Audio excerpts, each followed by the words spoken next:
반갑습니다. 장종료 시장점검입니다.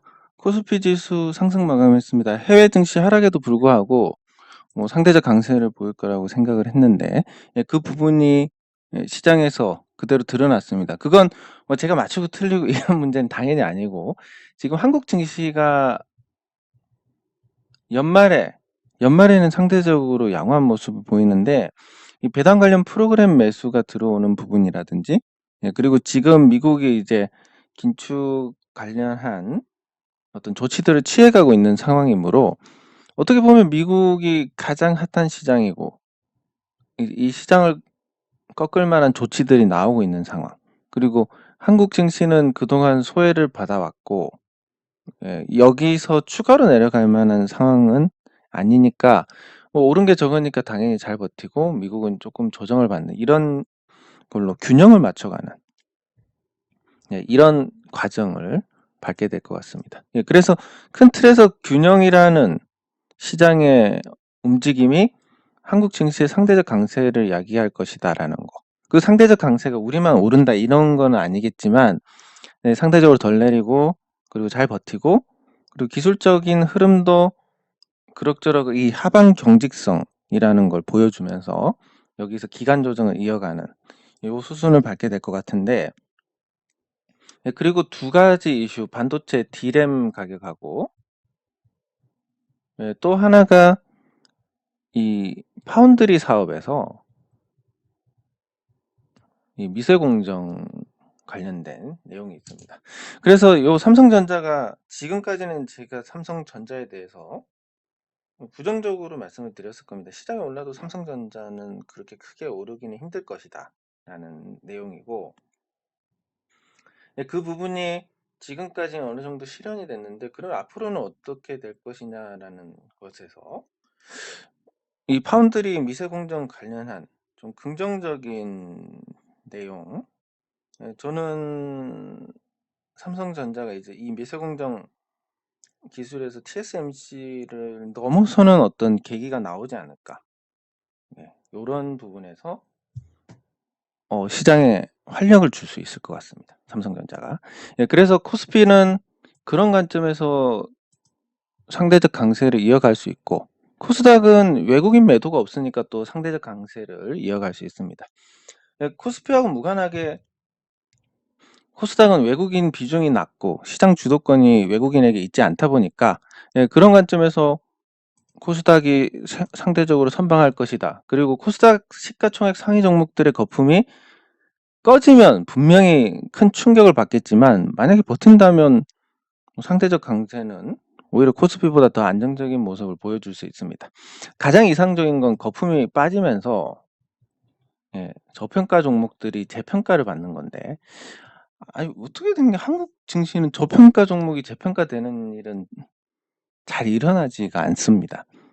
왜냐하면 어떤 이 주가를 움직이는 주체의 수익 관점에서 본다면 이게 이해가 되는데 저평가 종목은 당연히 저평가고 이걸 보유한 투자자들은 대부분 저평가이기 때문에 보유를 합니다.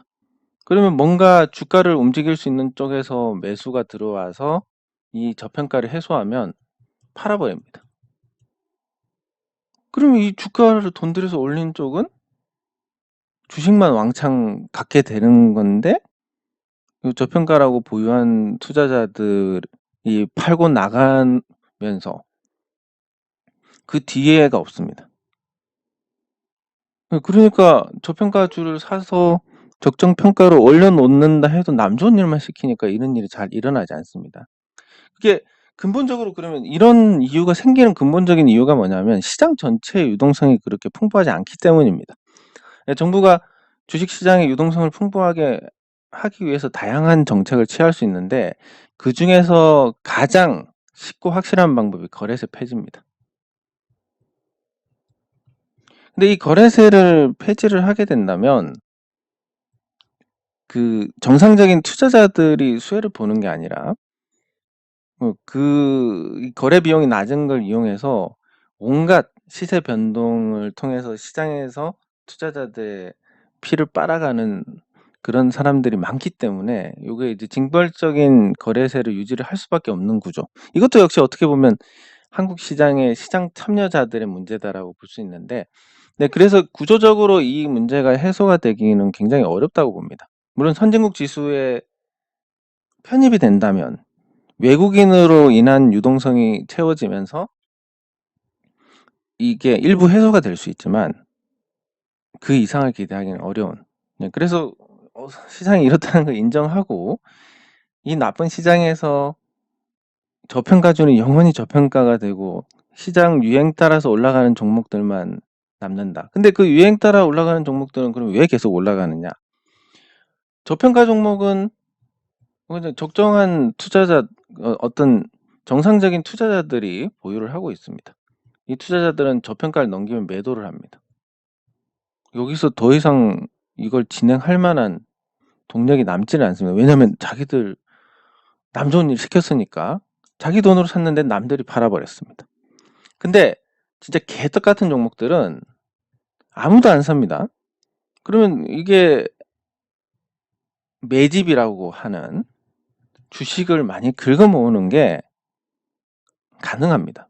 개떡 같은 종목들은 조금만 오르면 팔기 바쁘니까 이 저평가를 해소할 때까지 쭉 올려야 파는 게 아니라, 그러면 밑에서 이렇게 매집하고 나서 쭉쭉쭉쭉 올리면 올라가는 과정에서 오르는 것만 보고 들어오는 투자자들이 사고 팔고 하면서 이렇게 하다가 거래량 빵 터질 때 온갖 전국에서 내놓으라 하는 단타쟁이들은 다 들어옵니다. 그러니까 거래량이 빵 터졌다는 것은 천하 제일 단타 대회가 열렸다. 그러면 모든 단타 하는 투자자들의 자금이 몰리니까 이때 이 매집한 걸 탁 털어버리면 끝납니다. 즉 주가를 올릴 수도 있고 저가에서 매집도 할 수 있고 위에서 털 수도 있는데, 저평가주들은 매집을 하려고 하니까 안 팝니다. 그럼 적정 주가까지 올려야 파는데 여기까지 올리면 이미 주가가 많이 오른 상태라서 자금이 많이 들어갑니다. 여기서 더 못 올립니다. 남 좋은 일만 시키니까 저평가는 안 올라가고 적정 평가, 아니 개떡 같은 종목들은 잘 올라가는데, 이렇게 결론을 낼 수가 있는데, 그럼에도 불구하고 답이 없습니다. 뭐 정석 투자를 해야 그나마 덜 잃는 거니까. 그러면 댓글 확인을 하고 삼성전자부터 살펴보도록 하겠습니다.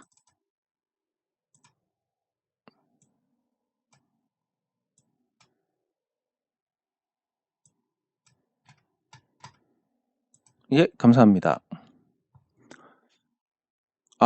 손실이셔서 참 안타까운데.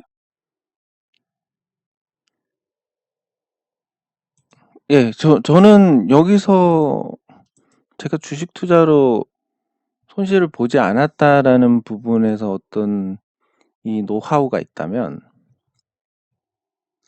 저는 손절을 안 합니다. 물론 아주 특별한 경우는 합니다. 어떤 경우냐면 제가 매수하기 전에 분석을 하고 이 분석 내용과 완전히 달라지는 어떤 뭔가가 생겼을 때는 손절을 할 수밖에 없습니다. 예를 들면 대주주가 팔아버렸다. 이건 방법이 없습니다.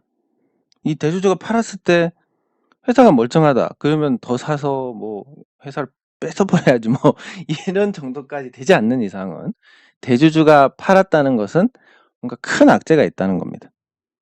그런 경우는 손절을 할 수밖에 없는 거고, 그 외에 이 기업이 앞으로 어떤 성장을 하게 될 것이다라는 전망을 했는데 생각보다 성장을 못 하는데 그게 한 2년 3년 끈다. 그러면 이것도 다시 고려를 해봐야 됩니다. 그런 식으로 분석에서 맞지 않았을 때 주가가 이유가 되면 안 됩니다. 주가가 이유가 되면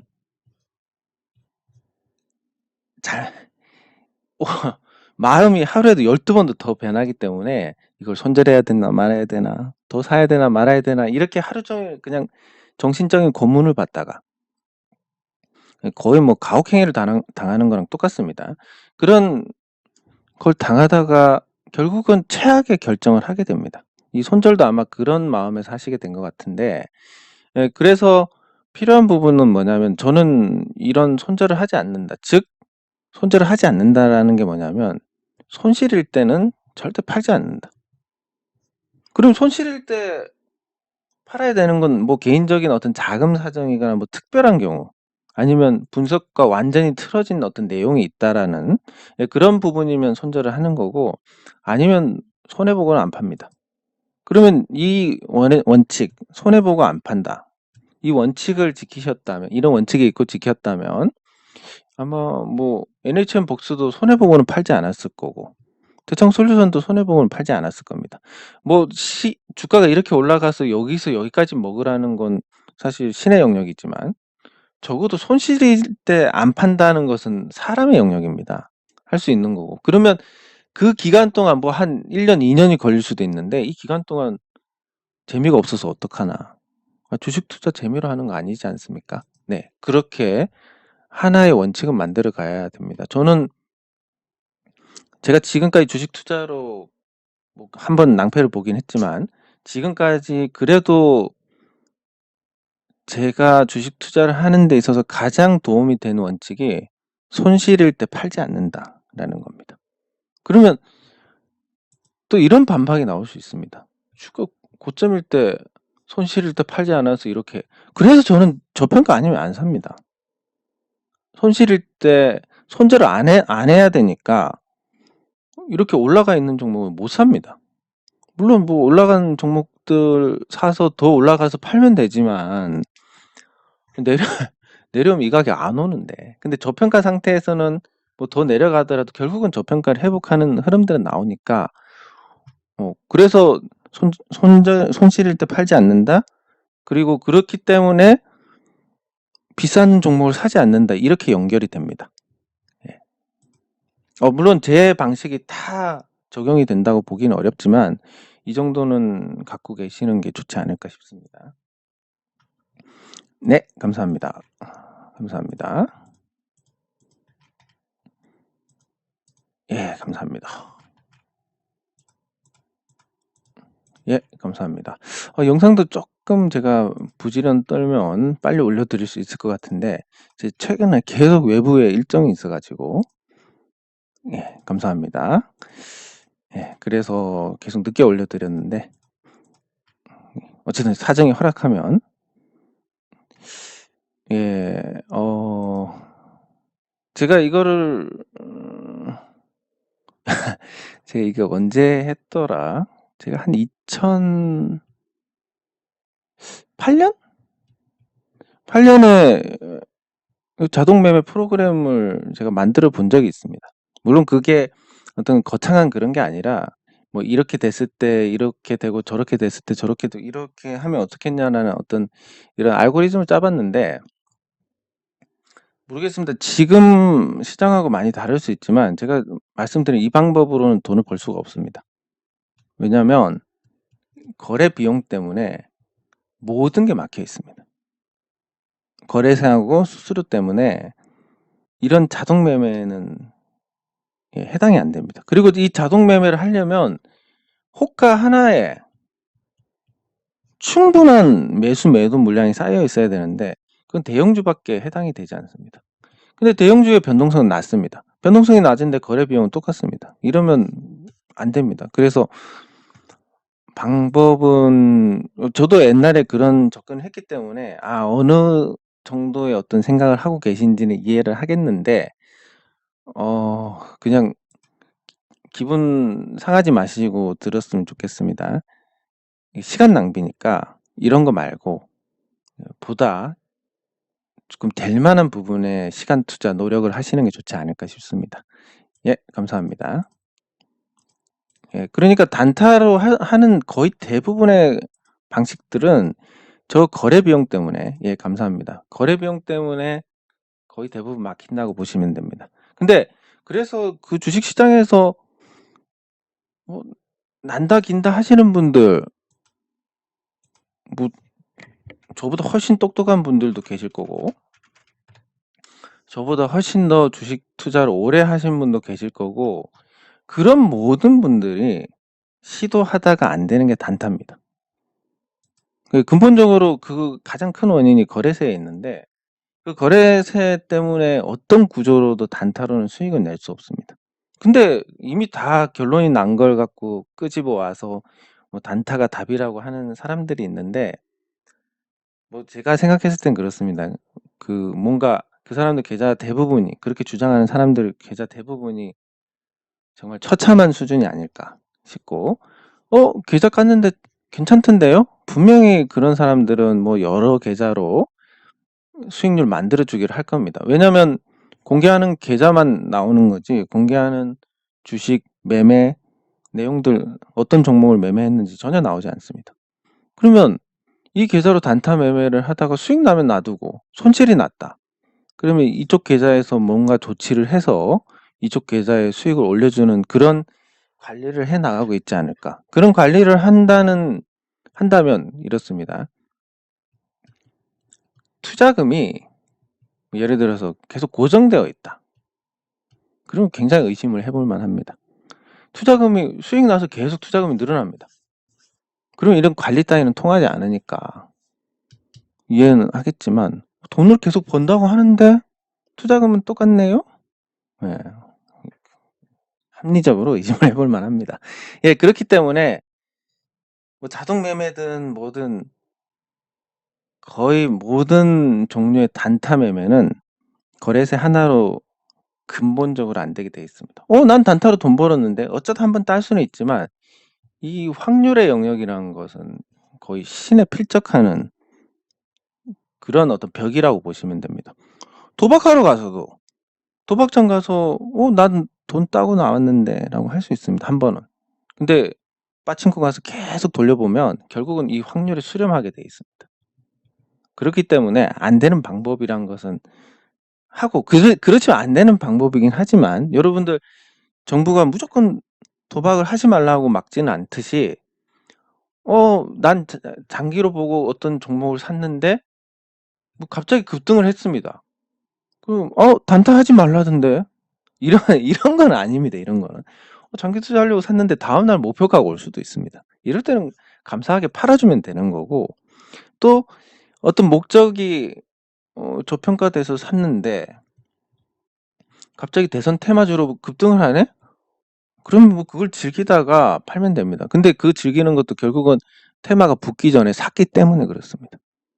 이런 식으로 목적이 그게 아닌데 그런 바람을 타주면 감사하게 즐기고 재밌게 돈 따주면 됩니다. 근데 그걸 쫓아간다라는 것은 거의 대부분 실패로 가기 때문에, 여러분들 지금 나 가치 투자 이런 방식으로 해봤는데 너무 답답하고 재미없더라, 재미로 하는 거 아니지 않습니까? 그리고 지금 시장 상태가 나쁘기 때문에, 시장이 나쁜 상태에서 수익을 본다? 굉장히 잘하는 겁니다. 시장 나쁜 상태에서 손실을 본다? 뭐 시장 따라 가는 겁니다. 근데 이런 손실을 못 받아들이면 그 투자에서 우리가 점점 그 어려운 길을 갈 수밖에 없는 겁니다. 그러면 이제 제가 삼성전자 D램 가격 상승한 것 때문에 삼성전자가 8만 원까지는 기술적으로도 어렵지 않은데, 지금 코스피 대비해서 삼성전자가 양호한 모습을 보여주고 있습니다. 그리고 삼성전자가 앞으로 D램 가격이 계속 오른다, 아무리 삼성전자의 수급이 꼬여 있더라도 D램 가격이 올라서 숫자가 나온다면, 그러면 이건 어떻게 할 수 없습니다. 왜냐하면 삼성전자의 주주 환원 정책이나 실적이나 이런 뭐 규모나 회계의 투명성이나 이런 걸 보면 거의 글로벌 기업 중에서도 탑 클래스입니다. 그러면 그런 삼성전자가 뭐 예를 들어서 영업이익이 50조가 나다가 80조가 났다, 그러면 주주 환원으로 돈을 쓰겠다는 그런 범위가 정해져 있습니다.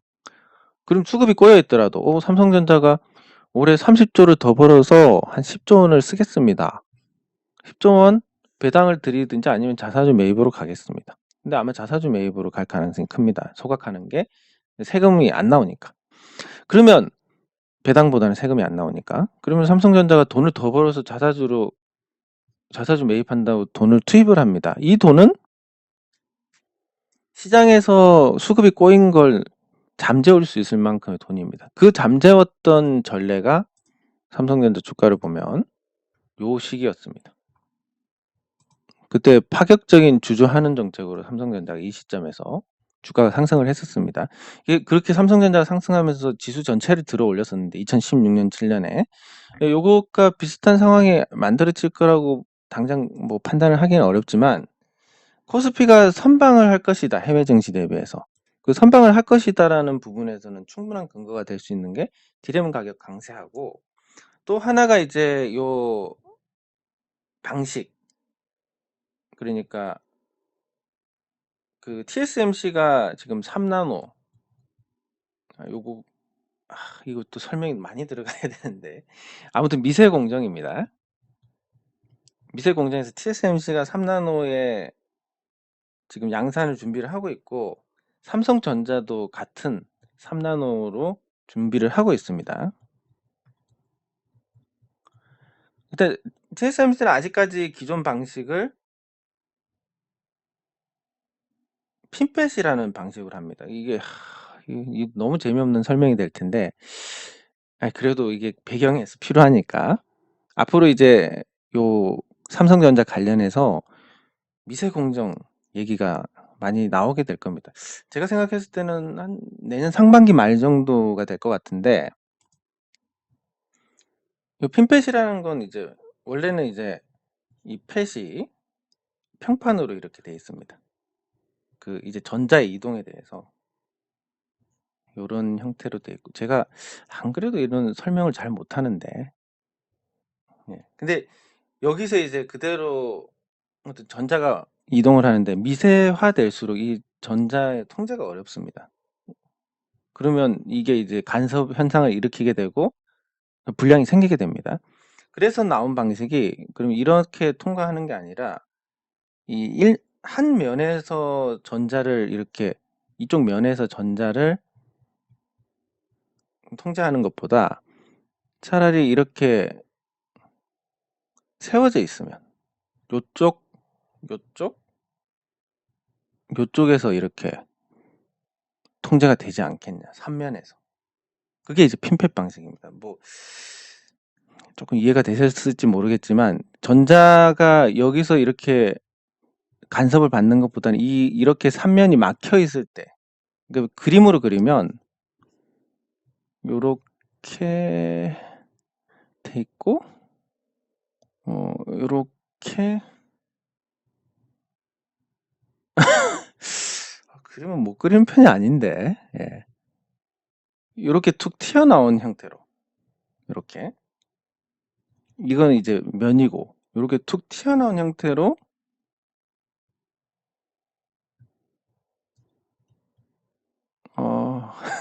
아무튼 이해가 되셨을 거라고 믿겠습니다. 이렇게 튀어나온 형태로 하니까 훨씬 더 제어가 잘 되더라. 그래서 이 방식으로 TSMC는 3나노까지 가고 있습니다. 이 핀펫 방식이 14나노부터 나왔는데 지금 3나노까지 적용이 되고 있고 근데 삼성전자가 지금 하는 게 이제 방식이 이 나노시트 방식입니다. 이걸 이제 우리한테 익숙한 용어인데 MBC 팻이라는 겁니다. 이게 뭐냐면 삼성전자는 그럼 이렇게 바닥에 있는 게 아니라 요 면에서 이렇게 튀어나오게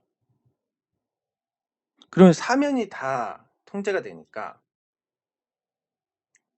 이 방식으로 3나노를 도전을 하고 있습니다. 그러니까 이게 14나노 때보다 3나노로 가면 이 전자 간섭 때문에 훨씬 더 어려워지는데 이게 핀펫으로는 제어가 한계가 온 게 아닌가 이런 얘기가 있으니까 삼성전자가 이 MBC 팻이라는 이런 방식으로 갔다.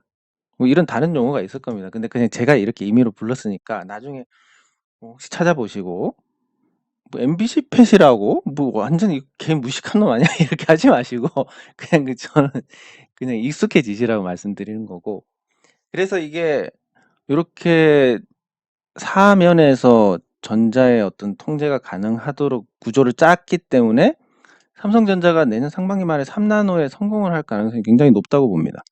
3나노 양산에. 근데 TSMC는 3나노 양산을 못한다. 그러면 이게 미세 공정이 될수록 전력 사용량이 줄어들고 또 면적도 줄어들고 크기도 작아지니까 삼성전자로 주문이 몰리지 않겠느냐. 그러면 삼성전자가 이 파운드리 사업에서 이제 본격적으로 치고 나갈 수 있는 조건이 되는 겁니다. 네, 그러면 디램 강세로 실적이 나와서 앞으로 주주 환원으로 돈을 쏟아부을 거니까 유동성 수급이 꼬인 부분도 어느 정도 해소가 될 거고, 거기에 내년 상반기 말 정도에 파운드리 사업에서도 뭔가 의미 있는 약진을 기대할 수 있다. 그렇게 되면 삼성전자가 주도하는 어떤 시장의 상승이 나올 수 있지 않을까. 네, 그리고 기술적으로도 뭔가 뭔가 기술적으로도 60주선 공방이 이어지고 있는데 뭔가 그림이 조금 나쁘지 않은 것 같습니다.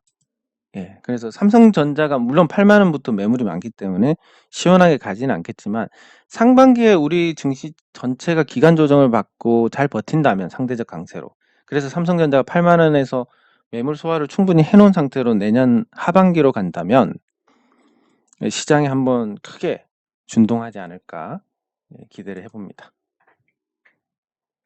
네, 그리고 당장은 삼성전자보다는 SK 하이닉스가 더 좋은 상태인데, 디램 가격, SK 하이닉스는 사실 디램의 거의 모든 수익이 집중이 되어 있는 회사입니다. 그러니까 디램이 매출에서는 90이고 낸드가 10 정도 되는데, 낸드는 수익을 거의 못 내고 있으니까 이익 비중으로는 100%입니다. 근데 디램 가격 오르고 전망이 좋다, 이렇게 되어 있는 상태에서 삼성전자나 SK 하이닉스가 내부 현금도 많이 갖고 있습니다. 근데 금리가 인상을 한다. 금리 인상에 삼성전자 현금이 100조 원 정도 된다라고 보면 금리 0.5% 올려가지고 이론적으로는 이게 연동이 된다라고 하면 삼성전자는 앉아서 5천억을 더 번 겁니다. 그리고 앞으로 금리를 0.5% 더 올린다. 그럼 삼성전자는 그냥 앉아서 1조 원의 영업이익이 늘어난 건데 그게 적지가 않은 금액이, 적은 금액이 아닙니다. 예, 그래서 그런 부분에서 삼성전자와 SK 하이닉스가 부진할 것이고 우리 시장이 상대적으로 약할 것이다라는 전망이 상반기에 있었고, 하반기에는 지금 시장 대비해서 상대적으로 좋은 모습을 보이고 있으니까 해외 증시가 빠져도 삼성전자와 SK 하이닉스 덕분에 우리 증시는 기간 조정을 유지를 할 것이고, 그리고 상반기 말에 디램 가격이 더 올라가 있는 상태. 이게 계절적으로는 반도체는 상반기가 비수기고 하반기가 성수기입니다. 상하로 나눴을 때. 그러면 디램 가격 강세가 비수기에도 선방을 했다 그러면 내년 하반기엔 가격 상승을 기대할 수 있는 상태가 됩니다. 이 가격 상승에 삼성전자의 파운드리까지 더해지면 반도체가 주도하는 상승장이 나올 수 있다. 그러면 이전에 있었던 그림하고는 완전히 달라지는, 이전에 경기 회복에 따라서 자산주들이 올라가는 형태하고는 조금 다른 형태가 되는, 예, 그런 양상이 될 것인데, 여기에다가 인플레이션 때문에 지금 기업들 상태 좋아지는 거, 예, 그런 것까지 더해지면 이제 유동성 장세가 펼쳐질 것이다. 뭐 요런 그림까지 나올 수 있습니다.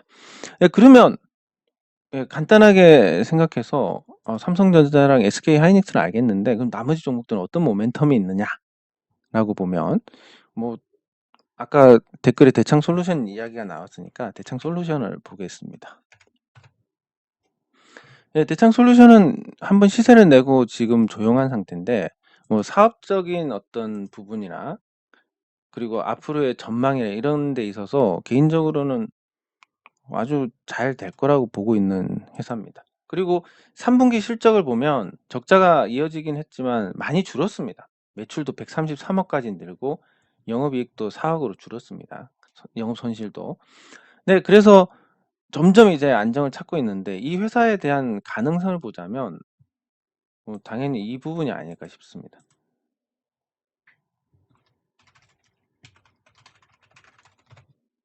네, 대창솔루션이 그 공장이 2개가 있습니다. 부산에 하나가 있고, 네, 여기 보시면 부산에 하나가 있고, 제법 좋은 자리입니다. 바다도 보이고 예, 바다도 보이고 땅도 예, 땅도 보자. 면적.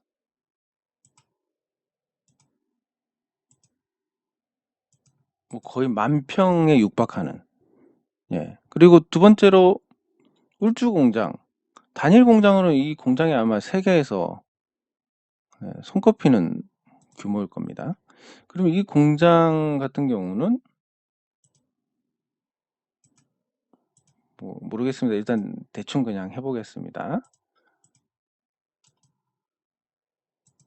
뭐 30,000평이 넘는 예, 어마어마한 규모인데 이렇게 해서 두 개 합쳐서 한 40,000평 가까이 됩니다. 예. 그럼 자, 여기서 이제 계산을 해보겠습니다.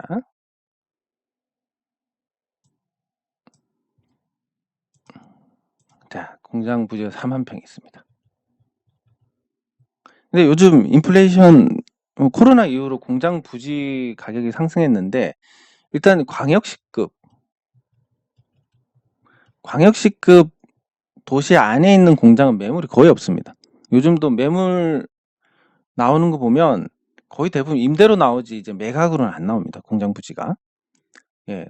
그래서 뭐 대략 그게 호가를 모르는 경우가 많아서 그렇지만 최소 평당 100만 원씩은 올라가지 않았을까 이렇게 보고 있습니다. 물론 대창솔루션이 그런 어떤 핵심 지역에 있는 건 1공장밖에 없지만 부산 예, 그래도 그냥 전체적으로 평당 100만 원씩 올랐다. 예. 그럼 이것만 해도 400억입니다. 그래서 인플레이션 환경에서 기업들이 왜 주가가 오르느냐? 만약에 공장 가격이 더 상승해가지고 평당 200만 원이 올랐다. 800억이 올라갑니다. 뭐 시가총액 800억이 설명이 된다 이런 게 아니라 이렇게 올라갑니다. 예.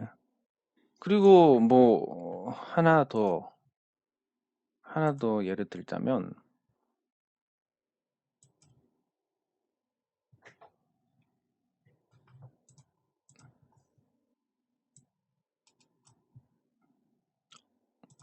그 얼마 전에 이제 공시가 나왔을 텐데 입지는 뭐 여기보다는 조금 낮겠지만 여기 있는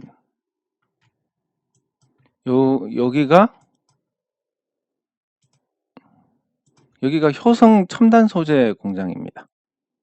1,500억에 팔렸습니다. 1,500억에 이게 팔렸는데 물론 이 입지가 울산역에서 가까우니까 여기보다는 조금 입지가 좋겠지만 나름 뭐 거리로 보면 아주 빠지는 입지도 아닙니다. 뭐 이렇게 봤을 때 과연 이 회사의 가치가 뭐 저것밖에 안 될까? 그냥 우리가 보는 재무제표상에 이 정도밖에 안 될까에 대한 어떤 의문은 가지는 게 맞습니다. 저 공장 부지가 저 효성 첨단 소재가 얼마였지?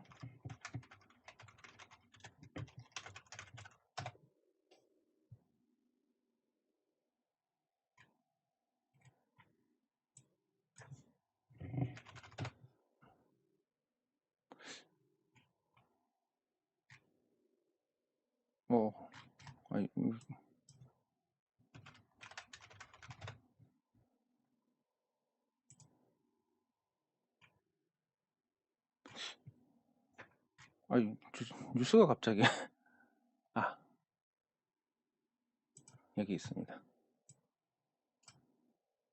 울산 타이어 스틸 코드 공장 1,500억에 처분했다. 예, 이렇게 나와 있습니다. 근데 땅이 몇 평인지는 안 나왔구나. 아무튼 규모가 더 크지는 않을 것 같아서 그래서 이제 이게 우리가 보는 재무제표상의 지가 상승분은 반영이 안 되어 있을 가능성이 높네.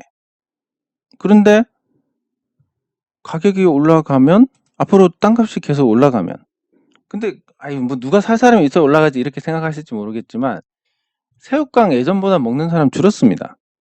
근데 새우깡 50원 하다가 지금 뭐 1,500원 합니까? 네, 올라갑니다, 가격이. 왜? 물가가 올라가니까. 예, 그리고 공장 부지도 마찬가지인데, 그래서 그런 부분에 대해서 앞으로 공장에 대한 가치가 올라간다. 근데 이게 뭐 살 사람이 없는데 이렇게 생각할 수 있지만, 큰 도시에, 광역시급 도시에 있는 공장들은 매물이 거의 없습니다. 안 판다는 얘기입니다. 앞으로 계속 오를 것 같으니까. 예, 그런 관점에서 부동산이 많은 기업들은 가격이 올라가면 앉아서 돈을 버는 구조네. 평당 100만 원씩 올라가서 대창솔루션은 뭐 사실 한 400억 그냥 벌었다. 뭐 요렇게 봐도 무방할 겁니다. 근데 이 얘기를 그래서 기업이 꼭 돈을 벌어서, 그러니까 영업이익을 내서 가치가 커지는 부분도 있지만 자산 가격이 올라가서 그냥 쉽게 돈을 버는 경우도 생깁니다. 과거에도 그런 건데, 유통업 같은 경우도 좋은 자리에서 이 사업을 영위하다 보면 본전치기만 해도 요 부지의 땅값이 올라서 수익이 나게 됩니다. 지금 롯데마트라든지 이런 데서 처분하는 것들, 그런 자리들 보면 예전에 매입가보다 훨씬 더 높은 가격에 처분을 하고 있는데, 그런 부분들이 뭐 투기로 돈을 번다 이런 개념이 아니라 인플레이션을 자산이 반영을 해 나가고 있고, 그래서 이제 우리 기업들이 시간이 지나면 영업이익은 없다 하더라도 자산 가격 상승으로 돈을 버는 구조니까 인플레이션 환경에서 주식 투자가 좋은 방법이 된다. 근데 나쁜 놈들은 이대로 가면 그냥 자연스럽게 주가가 오를 건데, 주식을 더 찍어 가지고 주가가 안 올라가고 뭐 이런 구조가 되는 게 많기 때문에 시장에 대한 불신이 있다는 거지, 기본적으로는 이렇게 됩니다. 그래서 삼성전자나 SK하이닉스가 자산이 없는 것도 아니기 때문에 그런 부분하고 경기 회복에 따라서 이런 자산 가치가 올라가는 기업들하고 요렇게 내년 하반기 정도에는 조금 관심 있는 어떤 주목받을 만한 분위기가 만들어지지 않을까.